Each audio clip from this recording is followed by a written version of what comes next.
بسم اللہ الرحمن الرحیم، السلام علیکم۔ بڑی مشکل سے پاکستان واپس آنے والے وزیر خزانہ اسحاق ڈار صاحب پھر لنڈن چلے گئے ہیں۔ مطلب اتنی مشکل سے تو آئے تھے سر، پھر اب واپس کیا لینے جا رہے ہیں؟ ظاہر ہے نواز شریف صاحب وہاں موجود ہیں۔ لنڈن جو ہے پاکستان کی سیاست کا گھنٹہ گھر ہے، جب تک وہاں پر نواز شریف صاحب موجود ہیں تو بڑے بڑے فیصلے پاکستان کے اور پاکستان کے مستقبل کے اور پاکستان کی سیاست کی مستقبل کے وہ لنڈن میں ہی ہو رہے ہیں، نواز شریف صاحب کے پاس، اور باقی دوست بھی اس میں شامل ہوتے ہیں، لیکن وہ سب سے اہم جگہ ہے۔ تو وہاں کیا کرنے گئے ہیں؟ ویسے تو انہوں نے امریکہ بھی جانا ہے، جاتے ہوئے بھی رکے ہیں اور واپسی پہ پھر واپس وہاں آتے ہوئے رکیں گے۔ یہ سب کا یہی سسٹم ہے، وزیر اعظم صاحب نے بھی پہلے یہی کیا تھا۔ اور وہاں پہ خصوصاً پنجاب کی سیاست کے حوالے سے کیا فیصلے ہو رہے ہیں اور پنجاب میں کیا مشکل پیش آ رہی ہے پی ٹی آئی کو، اور کتنی دیر لگے گی یہ سارا سسٹم وائنڈ اپ کر کے دوبارہ سے نئی حکومت لانے میں اس کو نون لیگ کو۔ تو جناب اسحاق ڈار صاحب چل پڑے ہیں۔ ویسے تو انہوں نے آئی ایم ایف کے ساتھ مذاکرات کے لیے، ان چیزوں کے لیے امریکہ جانا تھا، تو وہ وہاں جا رہے ہیں اور راستے میں رکے ہیں لنڈن، اور لنڈن میں ان کی ملاقات ہوئی ہے کل رات، ہمارے ٹائم کے مطابق رات تھا، وہاں پہ تھوڑا سا شاید ارلی ٹائم ہو، تو نواز شریف صاحب سے، اور انہوں نے پاکستان کی صورتحال کے حوالے سے انہیں آگاہ کیا ہے۔ وہ ایک لمبا عرصہ وہاں قیام کرنے کے بعد پاکستان آئے تھے، اور ابھی 26 ستمبر کو آئے تھے، تو 15 دن بھی نہیں ہوئے ابھی تو انہیں تقریباً وزیر خزانہ بنے ہوئے۔ لیکن اس دوران میں بڑی اہم ڈیولپمنٹس ہوئی ہیں، اور وہ سب سے اہم ڈیولپمنٹ یہ ہے کہ ڈالر کی قیمت جو ہے وہ ویلیو نیچے آ رہی ہے مسلسل۔ تو جو حکومت کا پلان تھا، نون لیگ کا جو پلان تھا کہ اسحاق ڈار کے ذریعے مہنگائی کو کنٹرول کیا جائے اور ڈالر کو کنٹرول کیا جائے، جیسے کہ پہلے ان پر الزام تھا نا کہ انہیں لوگ اسحاق ڈالر بھی کہتے تھے، اور پی ٹی آئی بڑا عرصے تک یہ الزام لگاتی رہی کہ اسحاق ڈار نے ڈالر کو مصنوعی طور پر روکا ہوا تھا۔ لیکن اب خیر وہ باتیں کھل گئی ہیں۔ موجودہ جو اس کو جمپ ملا تھا ڈالر کو، وہ تو بلکہ ثابت ہو گیا ہے کہ وہ آرٹیفیشل تھا، وہ جعلی تھا۔ 8 بڑے بینک اس میں انوالو تھے، اسٹیٹ بینک نے بھی رپورٹ دے دی ہے کہ وہ ڈالر کی قیمت بڑھا رہے تھے۔ بہرحال ڈار صاحب کے آنے سے وہ چیزیں کنٹرول ہونا شروع ہوئی ہیں۔ تو یہ تو ایک فیکٹر تھا نا، لیکن اکانومی کی کیا صورتحال ہے اور کیا پوٹینشیل ہے، جو نواز شریف صاحب جاننا چاہتے تھے کہ ہماری حکومت، یہ جو ایک ٹائم ہے تقریباً 1 سال کا الیکشن سے پہلے، اس میں ہم کیا پرفارم کر سکتے ہیں۔ ظاہر ہے اگلا الیکشن ہے، ایک سیاستدان کے طور پر ان کی نظر اگلے الیکشن پر ہوتی ہے اور اسے جیتنے پر بھی ہوتی ہے۔ تو وہ جیتنے کے لیے وہ کیا پرفارمنس ان کی ہو سکتی ہے، وہ لوگوں کو کہاں کہاں ریلیف دے سکتے ہیں، ان کے پاس کتنے پیسے ہیں، کیا کوشن ہے، عالمی اداروں کے ساتھ کیا مذاکرات ہو رہے ہیں، اپنے ملک میں اکانومی کی، انڈسٹری کی، ان سب چیزوں کی کیا صورتحال ہے۔ تو ڈار صاحب نے یہ 15 دن میں جو ورکنگ کی ہے اس کی بیس پر وہ نواز شریف صاحب سے ڈسکس کریں گے اور پھر آئندہ کا لاہے عمل بنائیں گے۔ اور لنڈن میں ہی آپ کو، اچھا اسحاق ڈار صاحب کی آپ کو پتہ ہے کل شہباز شریف صاحب نے بھی بڑی تعریف کی ہے۔ شہباز شریف صاحب کل ملنے گئے تھے چودھری شجاعت صاحب کو۔ سیاسی مومنٹس ہو رہی ہیں نا، چیزیں چل رہی ہیں، تو شہباز شریف صاحب جب گئے ہیں ان سے، چودھری شجاعت صاحب سے میں نے انہیں حال پوچھا، تو چودھری شجاعت صاحب نے کہا میں تو ٹھیک ہو جاؤں گا اگر آپ مہنگائی کم کر دیں، چیزوں کی قیمتیں کم کر دیں۔ تو شہباز شریف صاحب نے کہا کہ ہم نے اسحاق ڈار صاحب کو واپس بلا لیا ہے، وہ بڑا کام کر رہے ہیں اور ڈالر کی قیمت بھی کافی کم ہو گئی ہے، تو اب امید ہے کہ باقی چیزوں کی قیمتیں بھی کم ہوں گی۔ اچھا ویسے بھی کافی کم نہیں ہوئی ہے، ابھی اور گنجائش ہے، یہ اگر 200 سے نیچے کہیں آ جاتا ہے تو شاید حالات تھوڑے سے بہتر ہو جائے، پھر پیٹرول کی قیمت اور بجلی کی قیمت، ان سب چیزوں میں شاید تھوڑا سا ریلیف مل جائے۔ تو وزیر اعظم شہباز شریف تو اسحاق ڈار صاحب کی تعریفیں کر رہے ہیں، اسحاق ڈار صاحب وہاں پہنچ گئے ہیں، اور وہیں پر لنڈن میں جو 2 روز پہلے ملاقاتیں ہوئی تھی اس میں پتہ یہ چل رہا ہے کہ بڑا اہم ٹاسک دیا گیا ہے علیم خان صاحب کو پنجاب کے حوالے سے، کہ پنجاب میں تبدیلی کے لیے وہ کام کریں اور رزلٹ دکھائیں، یعنی اپنا کوئی الگ گروپ بنائیں، وہ کر کے دکھائیں۔ تو یہ پہلے سے شور تھا کہ علیم خان صاحب کا ایک اپنا گروپ ہے، جہانگیر ترین صاحب کا بھی ایک گروپ ہے، تو اس حوالے سے اگر وہ جوڑ توڑ کوئی کرتے ہیں، کوئی الگ سے گروپنگ ہو جاتی ہے، تو پھر امید ہے کہ کوئی تبدیلی آنے کے جلدی چانسز بن سکتے ہیں۔ تو ایک تو پرویز الہی صاحب جو گئے ہوئے تھے ہنی مون منانے، تو وہ واپس تشریف لے آئے تھے کل، اور انہوں نے کل کچھ ملاقاتیں بھی کی، اس حوالے سے بھی پہلے گردش کر رہی تھی کچھ افواہیں کہ شاید وہ بھی نہیں آ رہے، لیکن بہرحال وہ عمران خان صاحب کی اس موقف کے ساتھ نہیں کھڑے ہوئے ہیں۔ تو پرویز الہی صاحب خود اور پارٹی کے وہ جو دیگر لوگ جن سے یہ امید ہے لوگوں کو، یا جن پر تکیہ کیا ہوا ہے کہ وہ عمران خان صاحب کے موقف کے ساتھ نہیں ہیں۔ عمران خان صاحب کا موقف کیا ہے؟ لڑائی جھگڑا، مار کٹائی، آگ لگا دو، فساد کرا دو، گھیراؤ کر لو، بند کر دو، شہروں کو بند کر دو، اسلام آباد کو جیم کر دو، اسلام آباد پہ قبضہ کر لو۔ یہ جو سارا عمران خان صاحب کا ایک موٹو ہے نا، یہ جو ان کا پلان ہے، تو تو بہت سارے لوگ ان کے ساتھ نہیں ہیں. تو اس صورت میں کون سے گروپس بنیں گے, جہانگیر ترین صاحب اس میں کیا رول پلے کر سکتے ہیں, اور علیم خان صاحب جنہیں نواز شریف صاحب سے ملاقات کے بعد یہ خبریں ہیں کہ انہیں خصوصاً ٹاسک دیا گیا ہے کہ وہ جا کر پنجاب میں کچھ تبدیلی کے لیے کام کریں. تو وہاں پر تو سوال پہ انہوں نے علیم خان صاحب نے انکار کر دیا تھا. انہوں نے کہا تھا میرا سیاست سے کوئی تعلق نہیں, وہ باقی اپنے بزنس چلا رہے ہیں, ریئل اسٹیٹ کا بزنس کر رہے ہیں, ٹی وی چینل ان کا ہے وہ چلا رہے ہیں, بینک میں خیر بہت سارے ان کے معاملات ہیں بزنس کے. تو سیاست سے انہوں نے انکار کیا, لیکن اگر انہیں یہ ٹاسک مل گیا ہے تو وہ یقیناً اس میں آئیں گے. انہوں نے بہت سارے پرانے بدلے چکانے ہیں اور کچھ نئے بدلے بھی ہیں. کچھ لوگ ان کے خلاف, کچھ لوگ کیا بڑا سیدھا سا بات ہے, اسلم اقبال صاحب ان کے بڑے خلاف لگے ہوئے ہیں, وہ روڈا کو لے کر, اور ان کی چونکہ علیم خان صاحب کی بھی ایک ہاؤسنگ سوسائٹی ہے جو وہ روڈا کے ایریا میں آتی ہے, ریور کے ایریا میں, تو اس کے حوالے سے ان کا بڑا آپس میں نا ایک چپکلش چل رہی ہے. ان کے وارنٹ ایشو, ان کے خلاف کاروائیاں ہو رہی ہیں, وہ ساری چیزیں ہو رہی ہیں. تو علیم صاحب نے بھی تو کوئی حساب اتارنا ہے نا. ویسے تو ان کے پرانے حساب عمران خان صاحب کے ساتھ بھی بقایا ہیں. وہ آپ نے سٹوری سن رکھی ہوں گی کہ ان کی بیگم صاحبہ جب بزدار صاحب کو وزیر اعلیٰ بنایا گیا تو علیم خان صاحب کی بیگم صاحبہ بڑا شدید ناراض تھیں اور انہوں نے گھر کی بہت ساری چیزیں توڑ دیں غصے میں نا. ان کا خیال تھا کہ یار ہم نے 5 ارب روپے لگائے ہیں عمران خان صاحب پہ اور میرے میاں کو وزیر اعلیٰ نہیں بنایا جا رہا.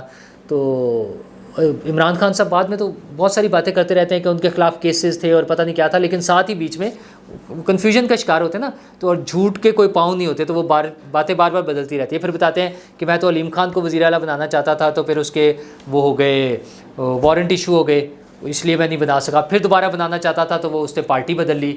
تو عمران خان صاحب بتاتے ہیں کہ وہ بار بار بنانا چاہ رہے تھے, پیسے کھائے ہوں تو پھر چلتا ہے نا سلسلہ. تو اس حوالے سے علیم خان صاحب کی ڈیوٹی لگ گئی ہے, وہ آ رہے ہیں. لیکن پنجاب میں حالات واقعی تبدیلی کی طرف جا رہے ہیں. آپ نے دیکھا کہ جو استعفے آنے شروع ہوئے ہیں وہ پی ٹی آئی کے لیے ایک دھچکا ہے. جو استعفے آ رہے ہیں ان کے, ابھی تو وزراء کے شروع ہوئے ہیں نا, بعد میں گروپ بنیں گے. تو وزراء میں ہاشم ڈوگر صاحب جو ہیں انہوں نے استعفیٰ دے دیا. پہلے تو ایک وزیر معدنیات نے دیا تھا لطیف نظر صاحب نے, لیکن ان کے بارے میں خیال یہ تھا کہ شاید وہ ضمنی الیکشن میں کچھ انہوں نے ورکنگ کرنی ہے, اس وجہ سے بھی ہو سکتا ہے, اس میں یہ ڈاؤٹ تھا. لیکن ہاشم ڈوگر صاحب کا تو کوئی مسئلہ نہیں تھا, وزیر داخلہ تھے.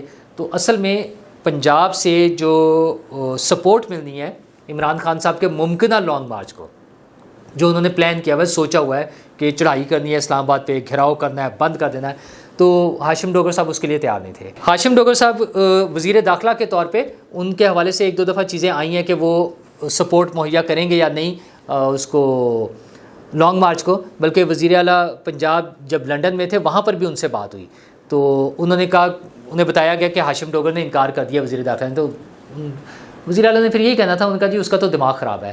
لیکن آپ یہ دیکھیں کہ وہ پی ٹی آئی کے رکن ہوتے ہوئے اور حکومت کا حصہ ہوتے ہوئے, وزیر ہوتے ہوئے, وہ اس قسم کا یہ جو لڑائی جھگڑے والا کام ہے اس میں شامل نہیں ہونا چاہ رہے, اس لیے انہوں نے استعفیٰ دے دیا. اور دوسرا جو کل سے خبر چل رہی ہے, ابھی کنفرم نہیں ہوئی ہے, لیکن وزیر خزانہ محسن لغاری کے استعفے کیا ہے. محسن لغاری کی آپ کو یاد ہوگا کہ شوکت ترین صاحب کی جو وہ تھی آڈیو لیک, جس میں وہ وزرائے خزانہ کو, کے پی والے وزیر خزانہ کو اور پنجاب کے وزیر خزانہ محسن لغاری کو انسٹرکشنز دے رہے تھے کہ آپ لیٹر لکھ دیں آئی ایم ایف کو تاکہ یہ ڈیل نہ ہو سکے اور پاکستان کو نقصان پہنچے.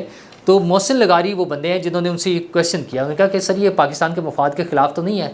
تو انہوں نے کہا نہیں, وہ دیکھیں نا وہ بھی تو پھر عمران خان کو تنگ کر رہے ہیں. مطلب پاکستان کا مفاد اور عمران خان کو تنگ کرنا کا وہ کمپیریزن کر رہے ہیں. کیا لوگ ہیں یار یہ, جس ملک نے انہیں عزت دی ہے, یہ مقام دیا ہے, یہ عہدے دیے ہیں, انہیں اس سے کوئی غرض نہیں, انہیں صرف عمران خان سے غرض ہے. تو خیر شوکت ترین صاحب کو تو ویسے بھی وہ جن کے بندے تھے, پتہ نہیں کیسے آتے تھے, کیا ان کا سورس ہے, کیا ان کا روٹ ہے, جس طرح سے ان کی انٹری ہوتی ہے, انہیں پاکستان سے کیا غرض. وہ اپنی جاب کر رہے ہوتے ہیں, وہ کسی نہ کسی کے ساتھ تو لائل ہوتے ہیں, پاکستان کے ساتھ ضروری نہیں ہے ان کا. بہرحال وہ محسن لغاری صاحب کے استعفے کی بات ہو رہی ہے, اسی طرح کچھ اور لوگوں کا بھی ہو رہا ہے. تو یہ جو ساری چیزیں ہو رہی ہیں یہ شو کر رہا ہے کہ عمران خان صاحب جو گرپ رکھنا چاہ رہے تھے پنجاب پہ, اس طرح سے نہیں ہونا.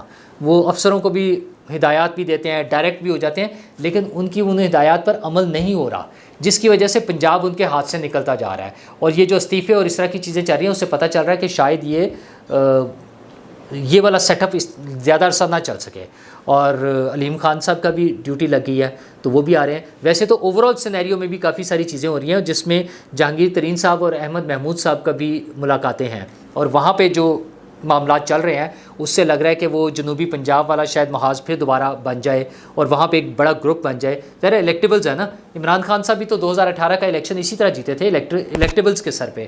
تو اب اگر وہ جنوبی پنجاب کا ایک الگ گروپ بن جاتا ہے تو یہ پنجاب میں پھر ایک اچھا ڈینٹ پڑ سکتا ہے, اور الگ الگ پارٹیز کے ساتھ جب وہ رزلٹ آئے گا, ان کو مینڈیٹ ملے گا, تو یہ عمران خان صاحب کا جو ایک خیال بنا ہوا ہے نا کہ شاید وہ دوبارہ آ جائیں گے بڑی آسانی سے, اس طرح سے ممکن نہیں ہوگا. اسی ساری سیاسی باغ دوڑ میں جو ہے وہ بھی چل رہا ہے, چودھری سرور صاحب والا بھی کیس چل رہا ہے.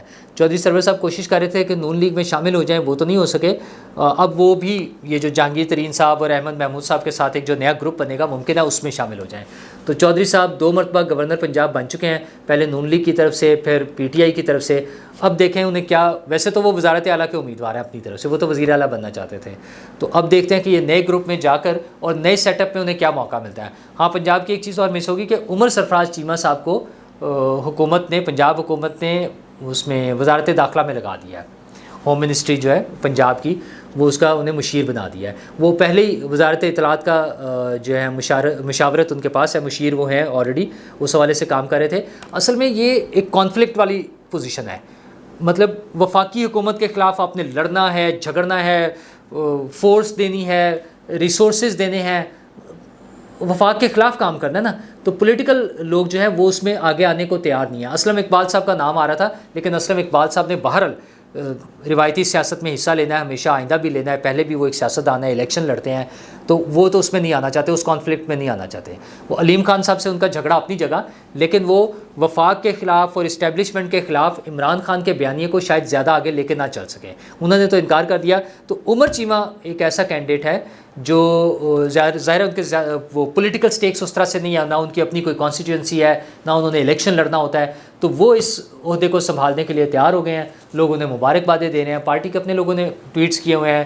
فواد چودھری صاحب نے کیا ہے, سابق وزیر داخلہ جو ہے ہاشم ڈوگر صاحب, انہوں نے انہیں مبارکباد دی ہوئی ہے. شیریں مزاری صاحبہ نے ٹویٹ پر انہیں مبارکباد دی ہے. یہ سب مبارکباد تو دے رہے ہیں, لیکن یہ اتنا آسان کام نہیں ہے.